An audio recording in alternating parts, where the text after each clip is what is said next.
The benefit of having a more coordinated and more coherent approach in any processes that touch central and local government is, of course, that consistent experience for citizens.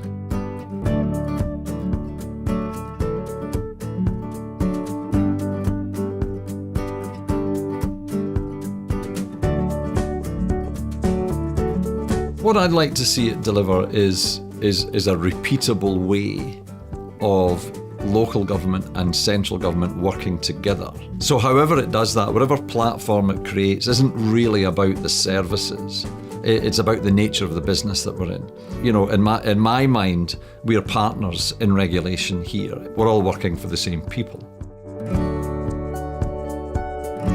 When transactions are digital, you have a whole new set of opportunities. The big opportunity for me is one of integration, where you can bring together those services in different ways that you just couldn't do if they were manual services, to provide a totally different service experience or even a different product. We've kind of emerged from the period of let's all compete with each other to a period of where there's a lot of collaboration going on. And if you look at places like Silicon Valley, that's where collaboration is really bringing benefits, where different ideas, different perspectives and different skills are being brought together to create new value and create new services. Right now, if I want a passport, I go onto the Department of Internal Affairs website.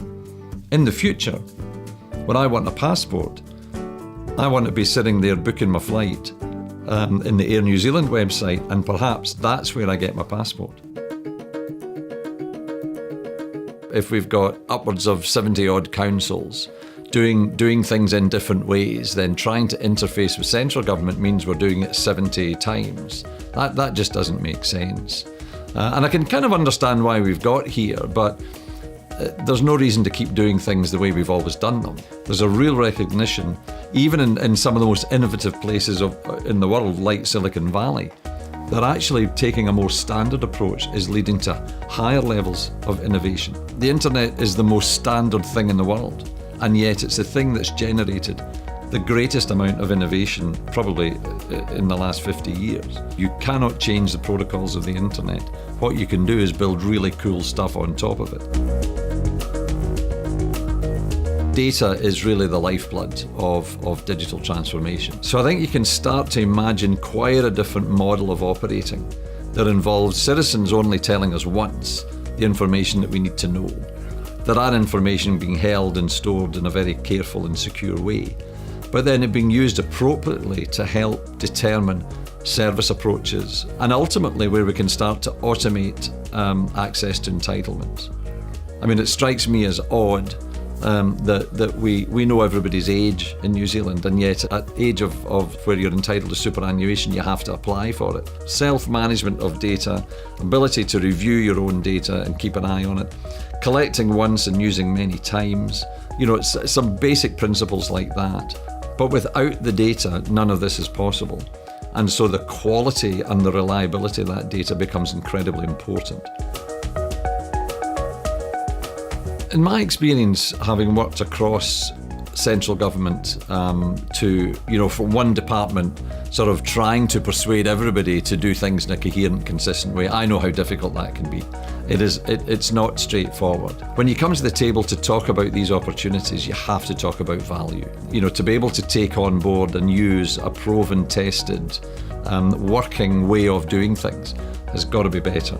This idea that we all have to go and invent our own wheels is frankly a bit last century. If you've got real clarity of outcome, you know, what is it we're trying to do here, then people forget about silos. What they focus on is achieving that outcome. And that just has to be really kept to the fore all the time, and never take that as read, never assume that everybody's still focused on the outcome. Keep reminding people what the outcome is. I'm really delighted that this is happening. You know, I think it's a really great example of how working together and collaborating, we can actually produce a really good outcome, something that matters. Because getting this stuff right really matters to people. Nobody chooses to come and work with central government or local government. quite frankly. They do it because they want to do something else in their life. They want to build their house, they want to extend their house, whatever it is they want to do.